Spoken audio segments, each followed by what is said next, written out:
Olá, Namastê!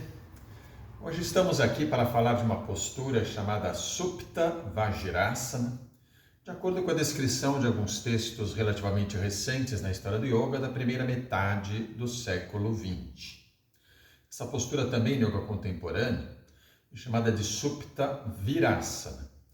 Então as duas traduções, postura do raio ou diamante deitado ou postura do herói deitado. Na linha que sigo, falamos Supta Vajrasana, raio ou diamante, deitado. Supta é deitado. Então, uma postura bastante exigente, eu vou começar demonstrando, inclusive com algumas adaptações. Primeiramente, o praticante vai sentar na própria postura do raio ou diamante, o Vajrasana. Vai verificar se aqui ele está bem. Se nessa postura já houver algum desconforto em joelhos, tornozelos, esquece. Não avance além disto, tá?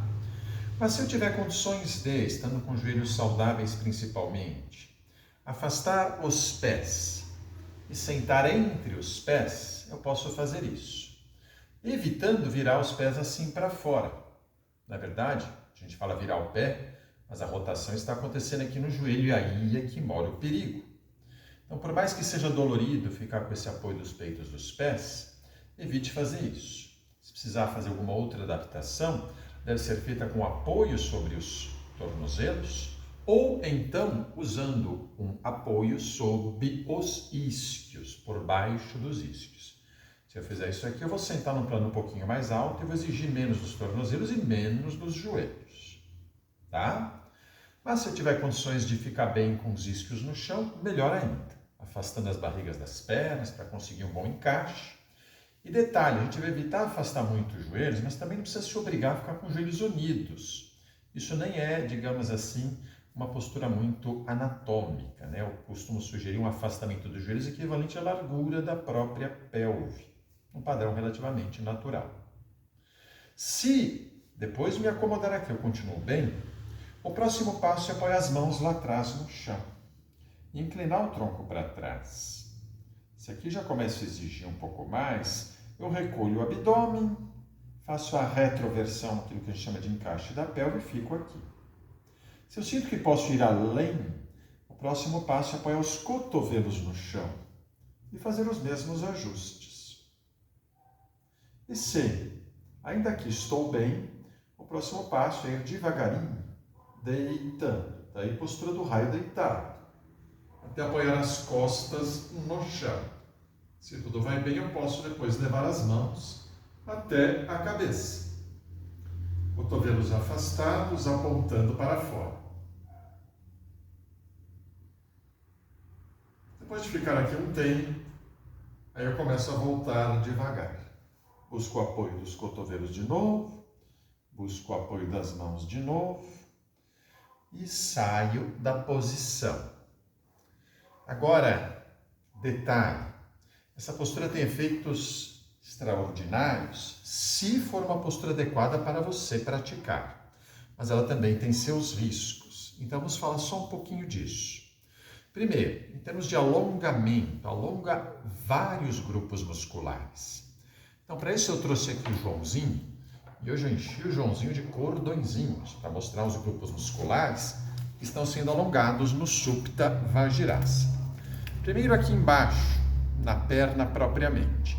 Temos grupos musculares anterolaterais da perna, que estão aqui junto a esse osso, a fíbula, por isso são chamados fibulares, além de um que está aqui mais junto à tíbia, o tibial anterior. E quando eu faço a dorsiflexão do tornozelo, eu vou alongar esses músculos, principalmente quando eu sento, né, em cima dos calcanhares, ou deixo esse tornozelo muito, aliás, eu falei dorsiflexão, não, desculpa, a flexão plantar do tornozelo, né, o pé de bailarina. Quando eu exijo muito esse movimento, eu alongo esses músculos, tá? Depois também eu alongo músculos anteriores da coxa. Por quê? Porque eu faço a flexão do joelho e essa corda vermelha mostra esses músculos anteriores da coxa, basicamente o quadríceps.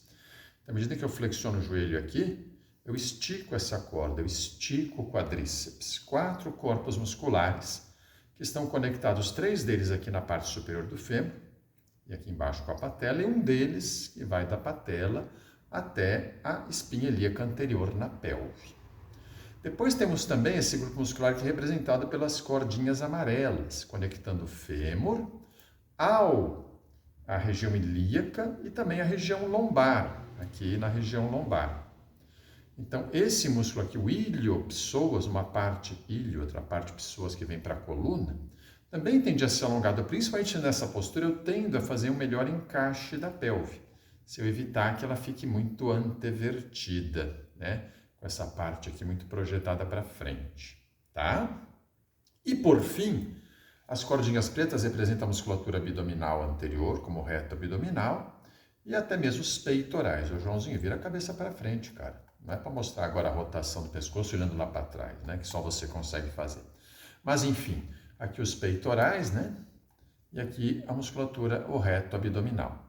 Então, como eu estou esticando tudo isso também, levando as mãos lá para a cabeça, eu estou alongando também toda essa musculatura, não com tanta intensidade quanto as de membros inferiores, tá?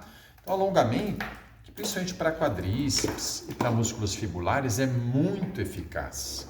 Mas, alerta, temos que ter alguns cuidados. Primeiro, para o joelho. Então, aqui eu trouxe um modelo de joelho também. Veja, nessa postura eu vou exigir muito do joelho. Se eu tiver alguma contraindicação, não devo fazê-lo, tá? E também, se eu tiver limitação de movimento e começar a forçar, posso até nem ter contraindicação em função de não ter nenhum problema no joelho, mas posso desenvolver o problema fazendo essa postura de uma maneira equivocada, tá?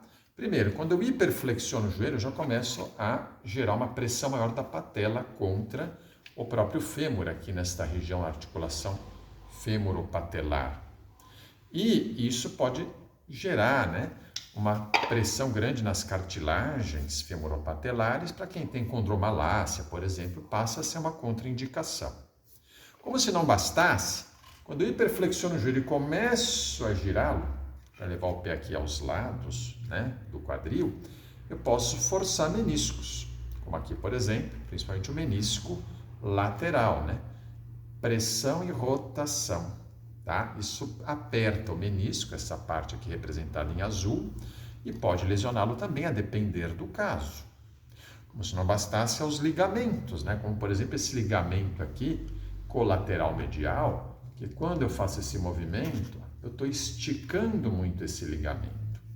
Se a pessoa tem mais limitações de mobilidade no quadril, ela pode forçar o joelho, em consequência da falta de mobilidade no quadril, pode lesionar ligamentos como este que eu citei. Então, primeiro cuidado importante é com o joelho. Outro cuidado importante, com o tornozelo. Também as pessoas já têm entorses, né? Tem que evitar forçar os tornozelos nessa postura. E para finalizar, vamos lembrar também da coluna, né? Então, aqui eu trouxe um segmento inferior da coluna, que inclui a região sacrococcígea, essa região do sacro que está aqui articulada com os ilíacos, né?